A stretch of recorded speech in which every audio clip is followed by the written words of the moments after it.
So as Craig just said, I'm the only thing standing between you and drinks, so I take that very seriously.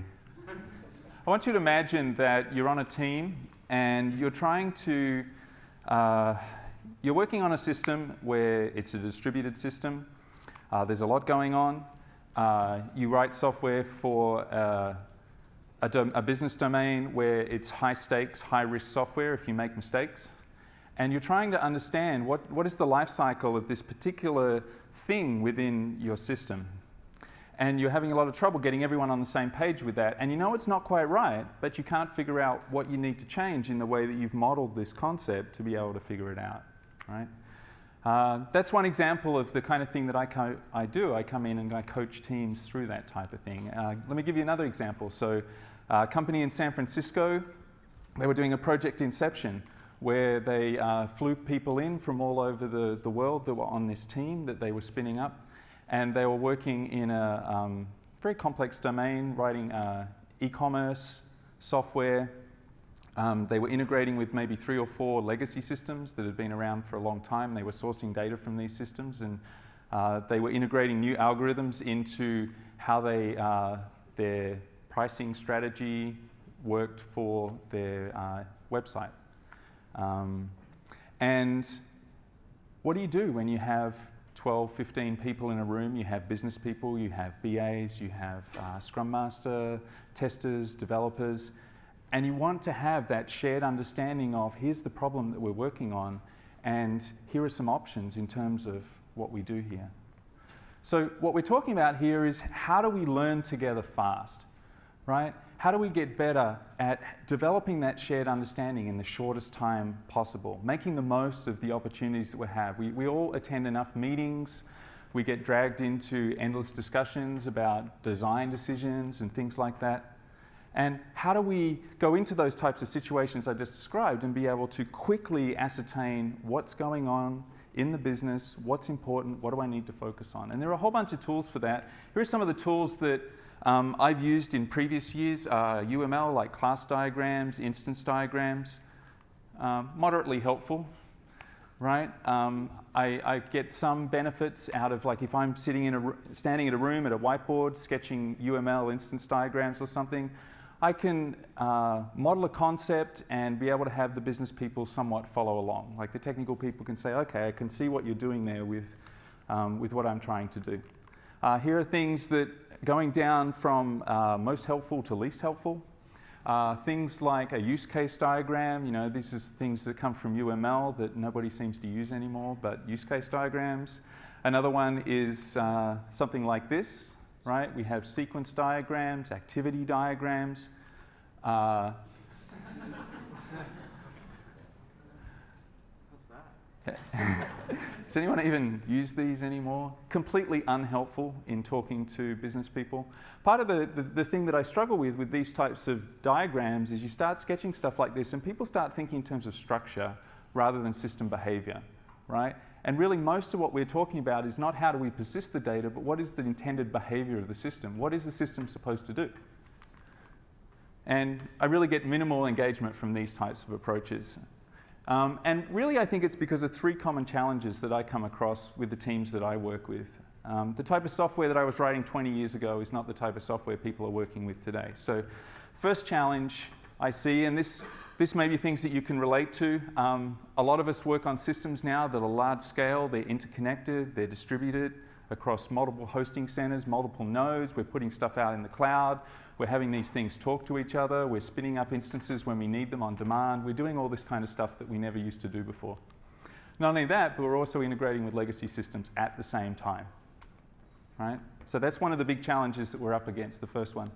Second one is we're doing software design, software development for really complex business domains. Business domains where the business processes, the business rules are really challenging to understand. Like, how do we get a grip on, how do I get my mind around this business process and how I'm supposed to support that? And you know, that may not be your situation. You might be working in a business domain where things are pretty straightforward, but I tend to gravitate towards financial and insurance and all kinds of retail domains where things are really, really complicated and they're changing, right?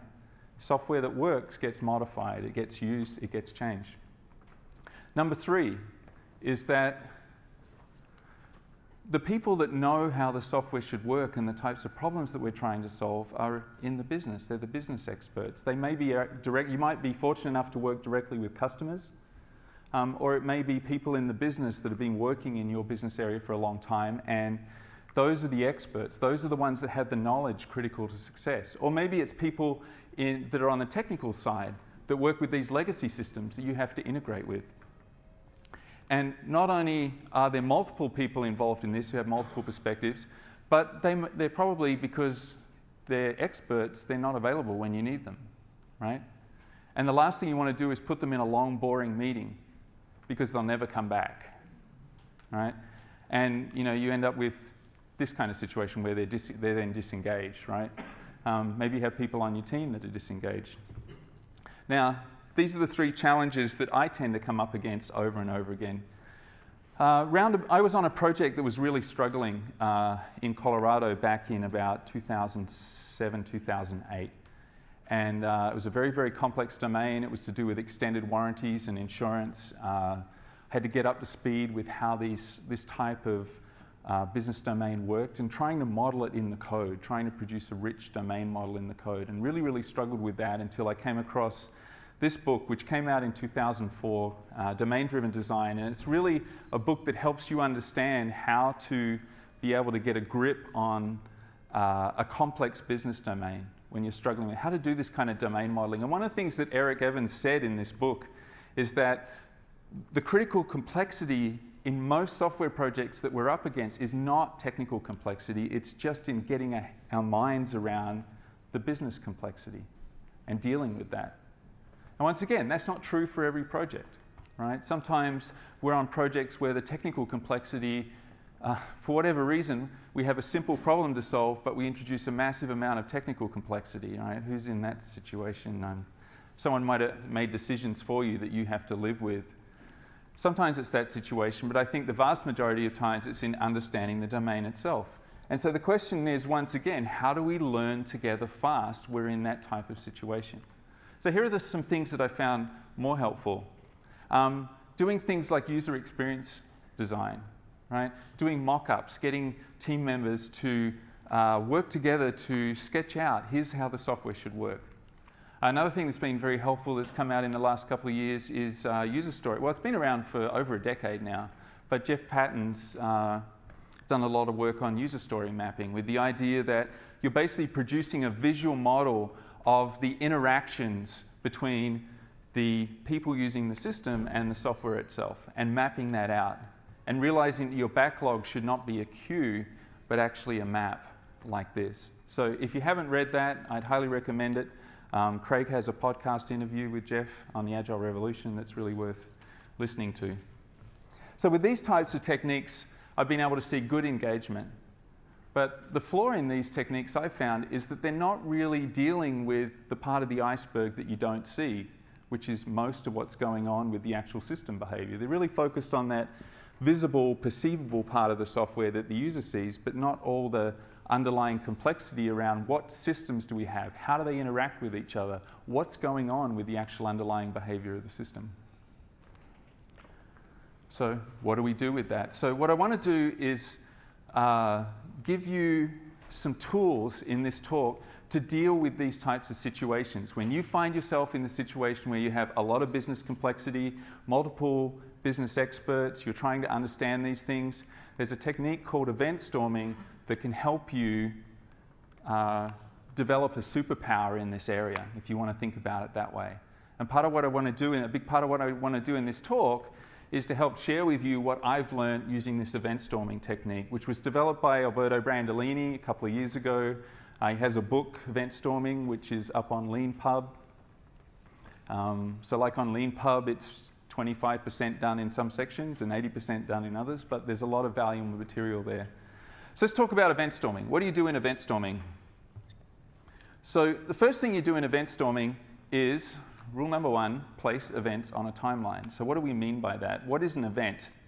So in domain-driven design, a domain event it's a pattern. It's we would define it as something that happened in the business that your domain experts care about.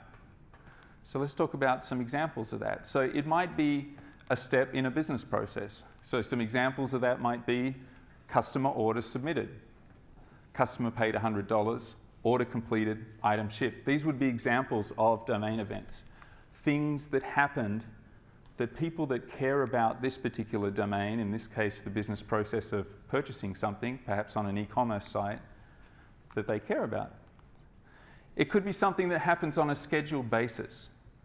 So a nightly account reconciliation completed, that could be a domain event. If you're concerned about the term domain event, just think of it as a fact, something that happened, okay? Something that you care about. So it could be something that happens on a scheduled basis. And it could be something that happens as a result of something else happening. So domain events can actually trigger other domain events.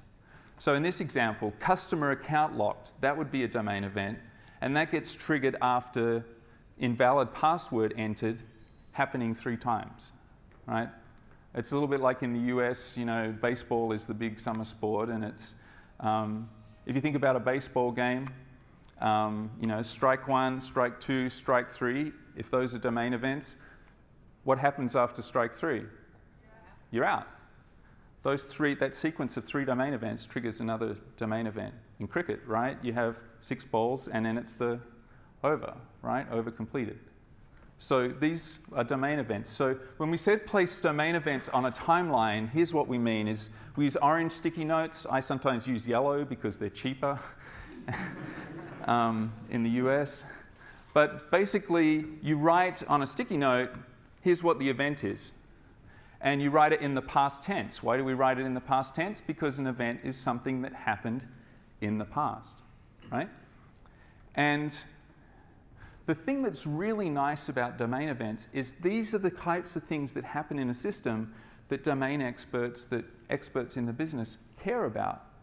So what I found time and time again is as I start putting these domain events up on a timeline, which in this case, if you imagine, well, let me show you an actual picture of the result of an event storming session. So you can see here there's a whole bunch of sticky notes of different colors, but the predominant color there is orange. And every single one of those orange stickies represents something that happened in this particular domain that we care about. And this one's a little bit fancier because we've actually used blue painter's tape to kind of segregate it into different areas of the system, different contexts. And there's some other colors that I'll go through and explain here. But it all started with this long sheet of paper that we stuck on a wall, and then we started with a single event and put that up and then started expanding it from there. And the idea is that time flows chronologically. So what we're actually doing here, and this is a key thing, in event storming, we are modeling chronology, right? We are modeling time. So the way that we normally think about design is around structure, right? We think about, I've got this thing called an order, and an order has these properties, and I'm going to save these properties in the database, and then I'm going to retrieve these properties. And so we're always thinking about what's the state of this thing.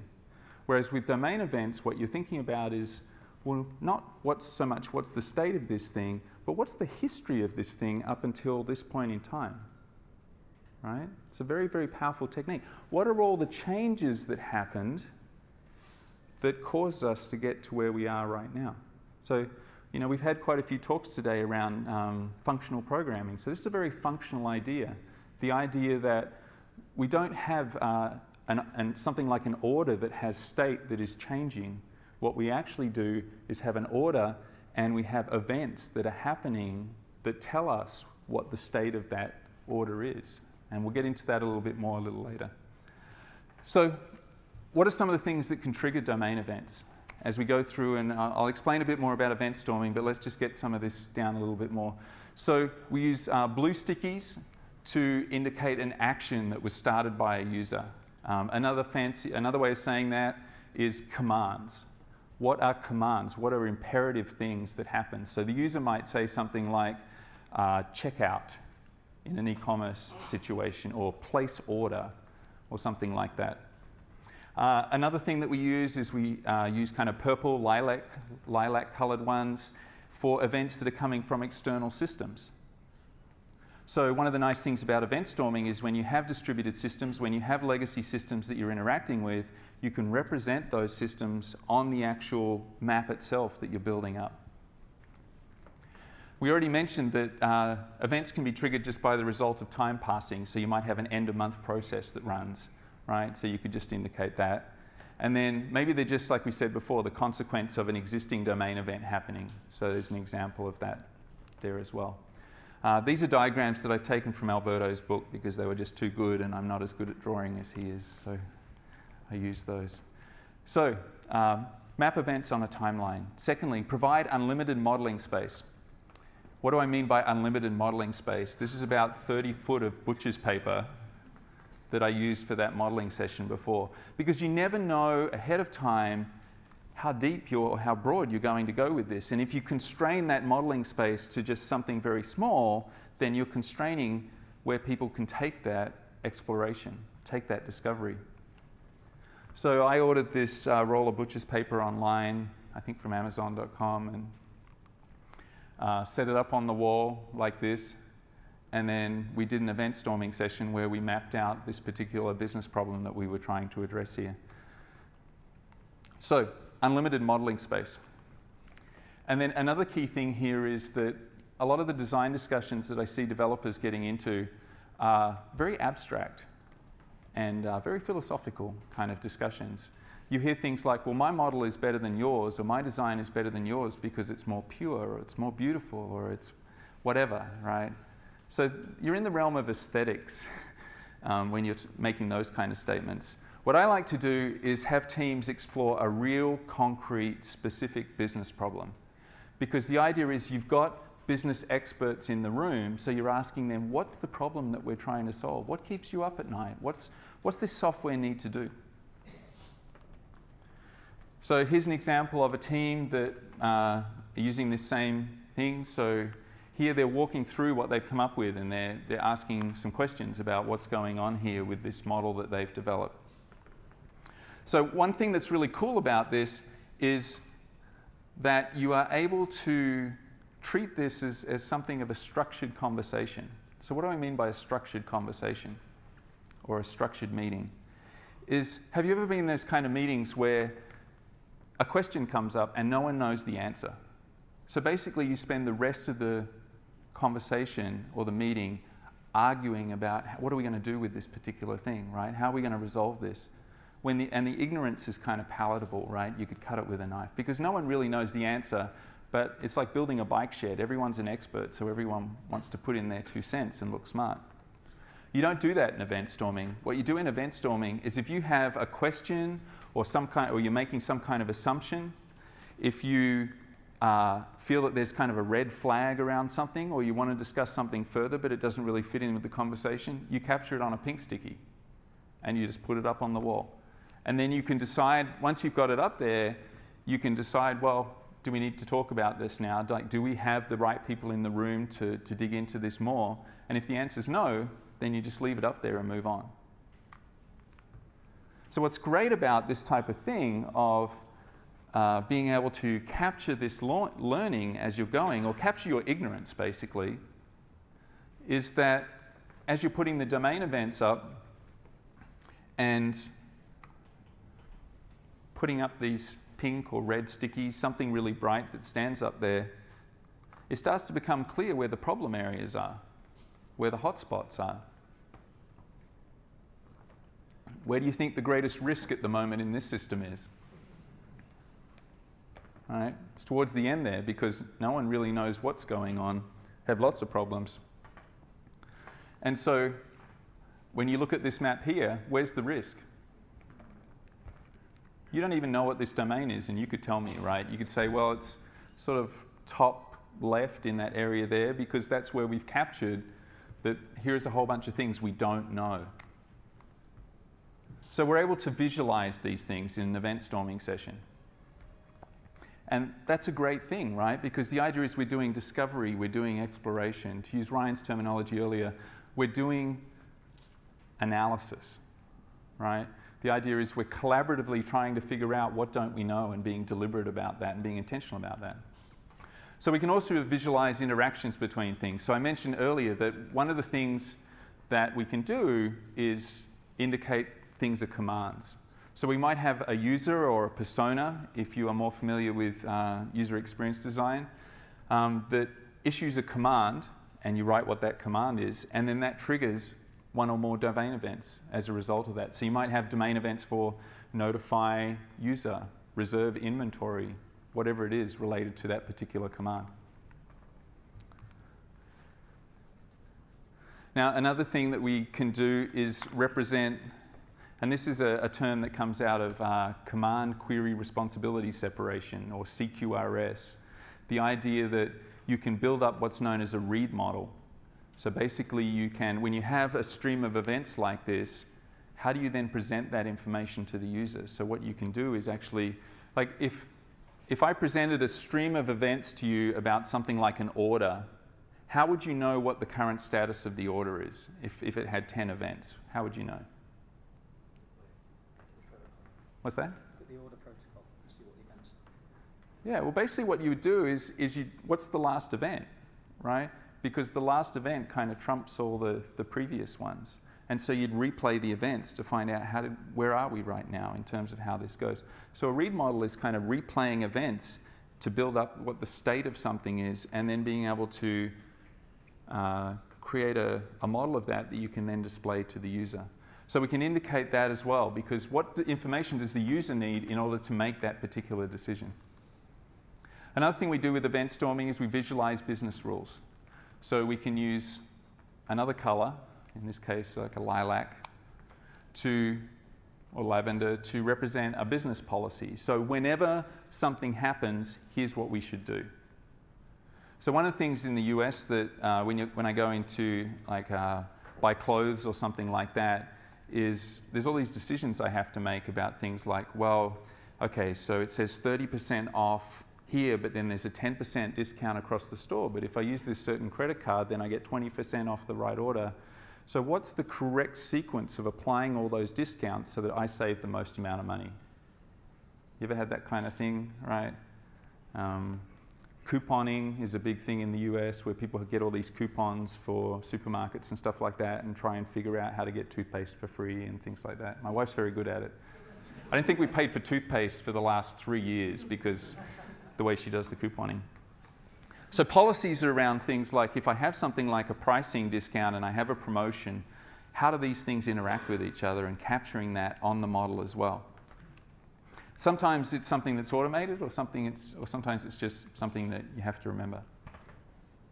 So the other thing around event storming, as I mentioned, it's collaborative modeling, it's collaborative design. So you really want to invite the right people to an event storming session. If you just have technical people in the room, you'll end up with a very technically focused model. And that's not, sometimes that's what we're after.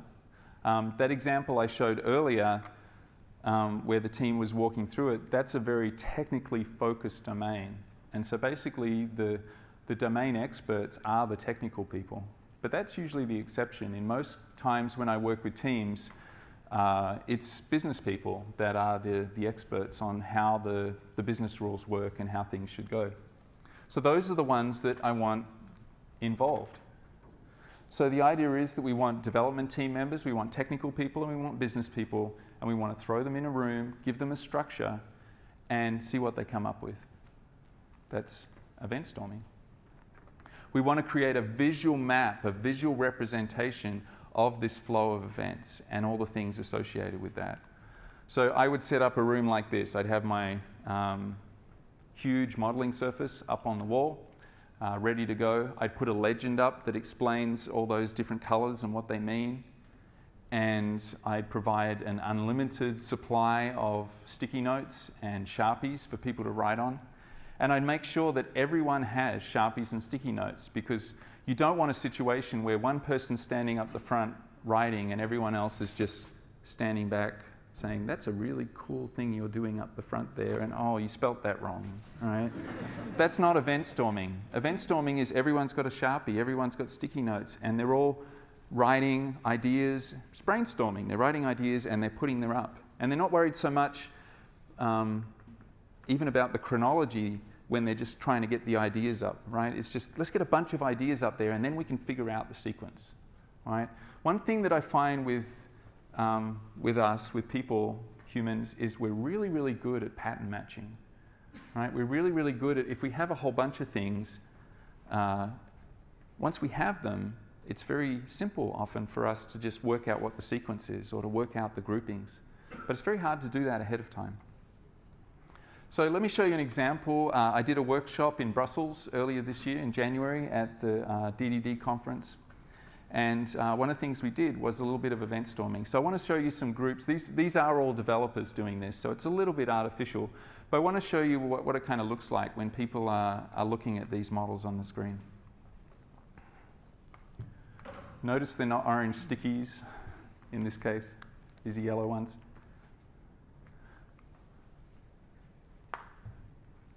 And this was actually quite a simple problem that I gave them to model out.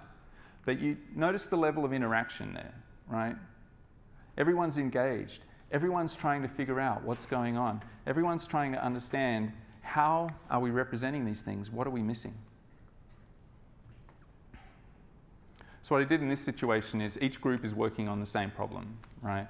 And what we actually did here, because this was a training class or a workshop, is I basically had each group go through and do the problem, and then each group chose kind of a representative to stay behind, and everyone else in the group moved to the next group, and then the person that stayed behind basically had to explain the model to the group, people from the other group that had just arrived, which is a really nice technique, right? Because everyone notices that the other groups missed things that they found, and vice versa, right? There were things that they learned. So it's a nice technique for maximizing learning. Another thing in event storming, and this is particularly a thing as a facilitator, is if I'm facilitating a session like this, and hopefully some of you will experiment with this, is learn to ask the right questions. Learn to ask clarifying questions. So when we've got a few domain events up there and you want to dig into it further, then ask some questions like, well, what circumstances would cause this event to happen? What are the things that would trigger this kind of thing? What's the context that would lead us to this situation? That's a great question to ask, very powerful question to ask. Another great one, another way of phrasing that is, what is the path that led us here? How did we get to this point? Because this is a very powerful technique for uncovering assumptions that people have about how the business works and how the process flows. Here's some other ones. What's a good example of this thing that people are working on? Right? If you're a technical person, you don't often get the chance to ask these type of questions. We're all very good at abstractions. That's why we tend to gravitate towards software development. Business people don't tend to deal in abstractions. They deal in concrete things, specific things. And so asking them for an example will give you far more insight than asking them for something more abstract. Sometimes you have to clarify language. What do you mean by this particular thing? What do you mean by promotion? Can you give me an example of a promotion? What might lead someone to need to apply a promotion? Well, what does it mean to apply a promotion to this offer? Well, what's an offer? How's an offer different from a promotion? You see what I'm doing? I'm trying to clarify language. Another great question, what else might happen? Right? As we're mapping out this thing, what else might happen at this point here? You know, this looks like an interesting thing. What else might happen here?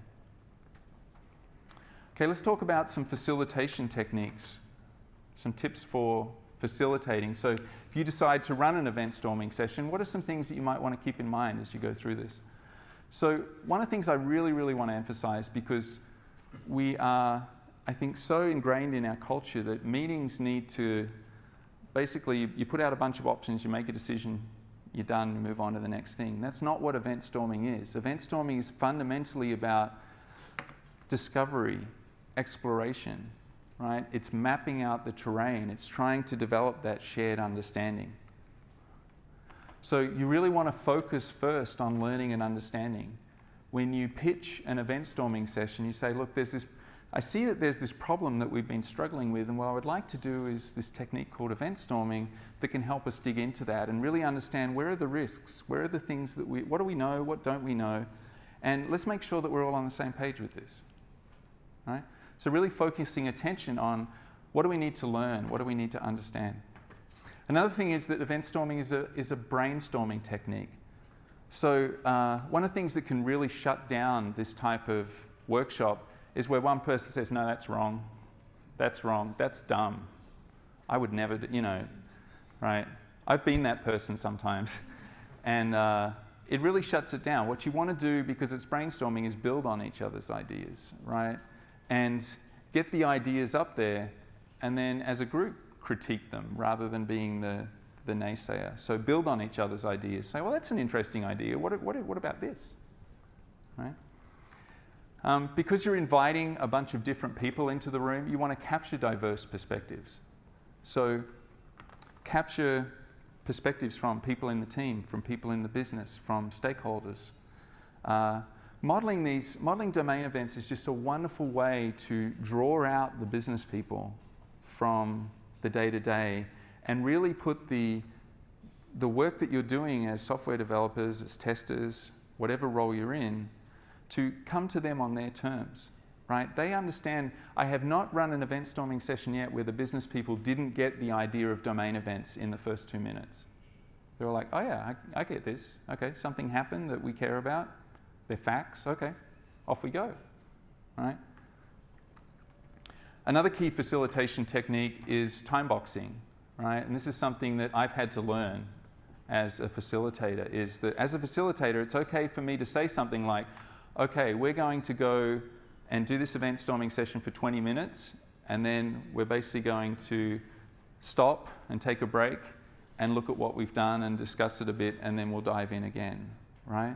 Or being able to say, we've only got an hour, or we've only got 2 hours, so let's make sure that we keep I have to keep people on task with that. And if the energy level starts to drop, then being sensitive to that as a facilitator, why don't we take a 5-minute break or 10-minute break and then come back in fresh again? So time boxing is a really critical thing here in any type of collaborative sort of thing. You want to respect people's time. You want to make the most of that. It seems obvious, but we've all been in meetings that just keep going and going and going. Another thing is that I've already kind of alluded to this, is that the conversations that you're having as a team, those clarifying questions and the business examples you're talking through, those are the primary things. That's what I'm really looking for in event storming, is are the conversations generating the type of shared insights that we need here when I'm facilitating this? And that's a skill that you have to practice. Very simple idea, shoot first, post first, ask questions later. Right, is encourage the people in the event storming session to write down their idea on a sticky note and stick it up first, and then initiate the conversation. Because now you've got something that's out of your mind and it's onto the wall that you can actually talk about now in the context of what everyone else is doing. Right? Because you're building up a shared model. And then I can't emphasize this enough, I think this is the second or third time I've said it, is you want to make sure that you are talking about concrete, realistic business examples. And the reason why I keep emphasizing this is because every time I go in and coach teams, it's like the thing I have to keep saying over and over again. Let's keep this realistic. Let's be specific. So the customer is placing an order. Okay, well, what are they ordering? What is that thing? What did they pay for it? Where's that inventory being sourced from? Is it coming from the warehouse or is it coming from a store? Okay, if it's coming from a store, how much inventory of that thing is in the store right now? What was the rule that caused it to come from the store instead of the warehouse? I'm just using an e-commerce kind of generic domain here, but talking through these kind of concrete things are really, really helpful. So let's talk about some flavors of event storming that I've seen. The one that Alberto tends to focus on is the idea of just big picture event storming. So he does a lot of work with startups where they're trying to figure out, they don't even really have a business model yet. Right? They don't even really have a product yet. So he uses event storming as a great way of like, well, let's map out your business domain and what you're trying to do, and let's go after the areas where there's a lot of pink stickies, because that's where your greatest risk is the things that you don't know. Right? What kind of experiments do you need to run in those areas to be able to figure that out? I've not done as much work in that kind of area, although I have worked with teams where we've done large-scale event storming crossing multiple business domains, multiple systems, and working out how to integrate those things together. most of the event storming I've done has been more at the design level. That's more my sweet spot, is a team has a particular design problem that they're trying to, and maybe the project's been going for a while, but they're stuck, right? They're feeling like our current design, our current domain model it's like, it seems like everything we're doing right now, we're working around the way it works. And it shouldn't be that way. We need to figure out how do we, what concepts are we missing? What do we need to do here to be able to move forward? And so that's where I tend to come in and help teams do something like an event storming session to be able to say, okay, I think there's some concepts missing here. Let's get your current understanding up on a wall, and then we can actually have a conversation about, let's do some experiments around that. I have a lot of fun with that. So sometimes I'll do something like, there might be a central concept that they have right now, and everything's sort of centered around that. And I'll say, okay, I can see that on your map right now. That's a really central idea. So what we're going to do is I'm going to put some paper over on this wall, and I want you to model the same problem, but you're not allowed to use that term, and you're not allowed to use that concept. Come up with something else. And they hate me for about the first 5 or 10 minutes. They're like, oh, man. But it breaks them out of that. Sometimes we get so caught in the way that we currently think about things. I mean, the worst person to help you figure out what the next version of a system should be is the one that's been using the legacy version of that system for the last 20 years, right? Because the way that system works is so entrenched in their mind that it would be very, very difficult for them to think they could do it another way. Sometimes I'll say you can't use that, so it's like playing a game of taboo, right? You can't use this term anymore, you have to come up with something else. Sometimes I'll say you need to come up with a different metaphor, or a couple of different metaphors, and that can help break people out of that mindset. So often when we're doing event storming, we'll come up with an initial model, and then we'll say, okay, we're going to set that one aside, and let's do a new version of it now, and try approaching it a different way and see where you come up with. Because once you've got 2 or 3 options out there, then you can start seeing what you need to do. Another one is user experience design event storming, where we combine, maybe this is for a new product that we're developing or some new functionality. So we'll do some of the stuff like story mapping and sketching and mock-ups, that type of thing, in combination with doing event storming, right, as part of the same workshop. So we're not only doing the underlying conceptual model, which is what event storming really tackles, and all the systems that would be involved in that, but we're doing the front end as well, which is a really nice way of kind of tackling both things.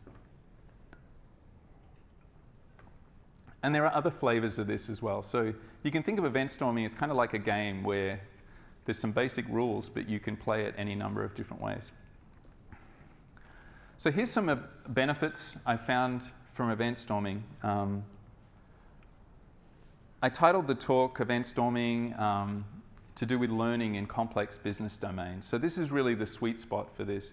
If you're working in a business where it's really simple, and I don't know many businesses like that, right? But if everyone on the team already understands what you're building, you're probably not going to get a lot of value out of event storming, right? But where you are dealing with a lot of business complexity, here's some benefits, 10 benefits that I've seen. So the first one is shared understanding. Shared understanding, firstly, of the problem space, and then a growing shared understanding of what are some possible solutions of how we could, now that we can see what the problem is, or have a better picture of what the problem is, now we can come up with some ideas of different ways that we could address this, different ways we could model it, that type of thing. Another thing that I really love is that event storming, it's visual and it's tactile, right? People are up, they're moving around, there's a lot of energy in the room. They're taking the ideas out of their minds, they're mapping them as business concepts, and they're getting them up so that they can have a conversation about them. So then the focus isn't so much on my idea, on your idea, it's on our shared idea, our shared understanding of how this thing works. Or maybe how we disagree about how this thing works. Thirdly, and this is a key thing, is event storming is really great for surfacing misunderstandings. Like I just mentioned, your business experts, your technical people may disagree about how's it supposed to work? What's the business process? And so being able to do something like an event storming session before you start writing software, for example, would be a great way of surfacing those kinds of problems early rather than later when you're actually writing them in code. That's the first three. Related to that, it's a small investment of time, at least compared to the amount of rework that you have to do if you have a false understanding about how these things work. The other thing I found is that it's fun, right? It's a really challenging thing. Like I taught a class earlier this year where one of the guys said, you know, event storming is really hard. I was like, yeah, it is. It's a little bit like, you know, there's some board games that are really, really simple, like Othello is a really simple game, right? I mean, you've just got tiles that are black or white, and you surround tiles and you flip them over, and if you get more tiles, if you have more tiles of your color than the other person at the end of the game, you win. You think, well, that's really simple, right? But the catch, the slogan for Othello was simple to learn, you know, what was it? Easy to learn, takes a lifetime to master. And I feel like I'm still learning stuff about event storming, right? It's got some very simple rules. It's a very simple technique, which is part of the appeal for someone like me, is I don't have to think too hard about the mechanics of it. But because it's fun, it really is really challenging in terms of what it pulls out of people. I love that it pulls out all the diverse viewpoints of the people in the room. And because of that, you end up with a more robust solution because you've had different people weigh in on it. This is something that I'm really big on, is that when I'm doing domain modeling, when I'm trying to come up with how to express a particular concept, I want to have multiple ideas out on the table, and I want to, what I call, crash test those ideas. I want to know, where do those conceptual models break down? Like, what do they work for and what do they don't work for? And that's much easier to do when you're doing something like event storming. And that's more of an advanced idea. If that doesn't make sense, don't worry too much about it. But it's the idea of having multiple options out on the table and being able to then compare them and see, well, which model is better for solving certain types of problems. The other thing I like about this type of technique is, as I mentioned before, it focuses on not so much the structure or the persistence of the data, but the actual behavior of the system. Makes it clear where the true business value is, at least clearer than some of the other techniques that I've used. Everyone gets a chance to participate in the modeling, and it helps focus attention on what's actually the real business example rather than some contrived kind of thing. So these are some things that I've consistently seen with event storming. No practice is going to work in every context, so what I would love to do is, as you go out and try this technique, share what you've learned and what you struggled with. If you search for event storming mailing list, there's actually a great mailing list where people share stories of, oh, I tried this and it didn't work, or I tried that and it did work, and it's a chance for the community to kind of build up their body of knowledge around this.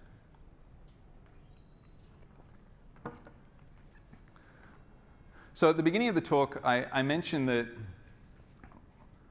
3 specific challenges that I see teams coming up against, common challenges. So one was around engaging business experts, getting the right perspectives. We talked a lot about that in terms of collaborative design, collaborative modeling, and how event storming helps draw out the business people and engage them in the problem you're trying to solve. And I also mentioned the challenge of working with large distributed systems and legacy systems. And so what I want to do now is kind of change direction a little bit. So for those of you, the developers in the room, it's like, was he going to talk about anything technical, or is it all just fluffy, sticky stuff, right, that I would never do? So let's take this from collaborative modeling now to software design. Okay, let's change direction a little bit. So there's a technique called event sourcing, where basically what you do is you design your system not by saving state, not by modeling the state of an object, like I mentioned before with an order, with its properties, but modeling objects as a stream of events. So for example, if we had these 3 sticky notes up in an event storming session up on the wall, what we could do is we could say, well, these represent domain events. What if we actually model these things as objects? So in event sourcing, we don't save the current state of objects. We don't say, here's what the state of the order is right now. What we do is we save the events that lead up to the current state. And what that means is that when you do test-driven development, you're really focused on this command is handled, like I'm going to execute this command, and when that happens, here are the events that should result. Now, if you're familiar with behavior-driven development, and you've used a tool like Cucumber, which is something else I do a lot, what does that sound like? When a command is processed, then certain events should be generated, given a series of events that lead up to the present state, right? Given, when, then, right? Or to use other terms, arrange, act, assert, set up the context, perform an action, check the outcome. So one of the nice things about event sourcing is it makes the whole idea about testing a little bit more tractable for our minds, because it's basically handling commands, processing commands, generating events. So those three domain event stickies could be modeled something like this, where we create objects like the billable amount calculated object that is a domain event object, and it has information like the billable amount, calculation date, the account number, the custom ID, and then we create another one for billable amount verified, and then another one for invoice prepared. And so each one of these objects represents the significant details about that particular event and gets persisted in the database that way. So when we have entities like an order or a shopping cart or something like that, in domain-driven design terms, we call that an aggregate. And we're not really going to go into the details of that, but think about a shopping cart. What if we modeled, rather than saying, here's the current state of the shopping cart, what if we modeled that as a series of events over time? So we're going to add an item to that shopping cart. And then we're going to, now that we've added an item, we're going to calculate the price of the shopping cart. And we only have the one item, but we want the customer puts in a promotion code, and so we want to apply that to the shopping cart and provide the customer with a discount. And then they add another item to that, so we have to recalculate the price, and then the customer goes ahead and actually performs a checkout on that shopping cart. So notice what we've done there is we're not saying here's the current state of the shopping cart, we're saying here's all the things that have happened that are important, that we care about, and we can basically say, if you look at that, we say, well, what's the current state of the shopping cart? Well, it's checked out, right? Whatever that happens to mean in that context.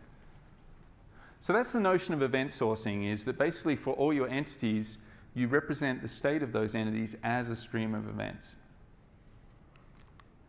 And what this does is it leads to a very natural transition towards distributed systems. Why is that? Well, imagine that we've got our e-commerce context here, so we've got a number of aggregates that have events. So we might be tracking stuff like the customer information, the customer history, their profile, things like that, the shopping cart, and then once the shopping cart, they actually purchase the items, maybe another object is generated that represents kind of that order that is then going to be submitted.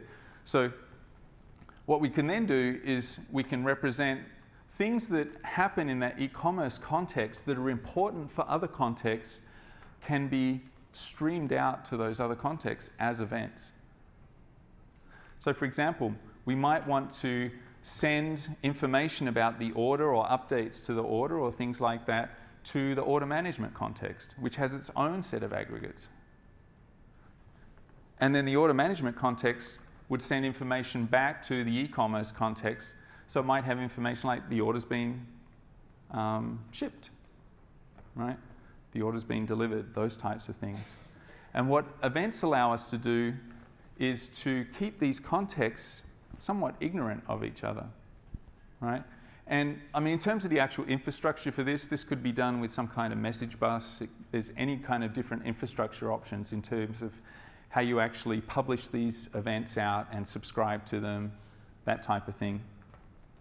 But it becomes a very natural way of integrating these different contexts towards each other. For those of you that are interested in microservices, this provides a nice way of thinking about what should the boundaries of a microservice be and how should they communicate with each other, right? So event-driven architecture, which is really what we're talking about here, is saying that contexts can communicate with each other via a stream of events or multiple streams of events. And what this allows us to do is to support the idea of large-scale distributed systems that are interconnected and are not only interconnected but are highly performant as well, because they're subscribing to events from these other contexts, and basically these events are all being passed asynchronously, and so we're not blocking on anything between contexts. What that means though is we need to embrace the idea of eventual consistency in large-scale distributed systems, right? So the idea that a customer, going back to the e-commerce example, a customer may request something from the inventory to say, I want to order this particular thing, but by the time they actually place the order, it might not be in stock anymore, right? It might have to be placed on back order, right? Or you might have to implement some kind of thing where you have to reserve that inventory for a period of time. So one of the things in the US where you have what I call, or what Udi Dahan calls a highly collaborative domain, where you have a lot of users competing for a limited resource. So an example would be in the US you have Ticketmaster. So if you buy a ticket for a concert, you have a very small number of seats and a large number of people vying for those seats. And so when you implement a system like that, what you have to do is basically reserve a seat for a period of time, and if you don't complete the order within a period of time, it unlocks that reservation and opens it up to someone else. So these are the types of things you have to do to embrace the idea of things are going to be eventually consistent with each other, but we're not going to try and make everything logically consistent because we won't be able to scale and have the performance that we need. And then the other thing is related to this is being able to isolate legacy systems behind event-driven architectures. And so being able to ask a legacy system something and get back a response that can be modeled as a domain event that can then be passed through to whatever context we're working with. And there's some great materials out there on that. So what I'm really trying to do at the end here is to help connect this whole collaborative idea of event storming with, we're doing the modeling here, we're doing analysis work, we're doing collaborative shared understanding, and then we want to take that down to how we actually architect our systems, how we actually design our systems. Now there are plenty of systems out there where it might just be appropriate to just save state, right? Because there's not a lot of complex business logic that has to be worked with, and you really just want to do stuff like create, read, update, delete. But in systems where the business rules are complex and changing, something like event sourcing can really help. If you have large-scale distributed systems, something like an event-driven architecture can really help as well. So I think I have 5 minutes, so let's throw it open. Any questions from people?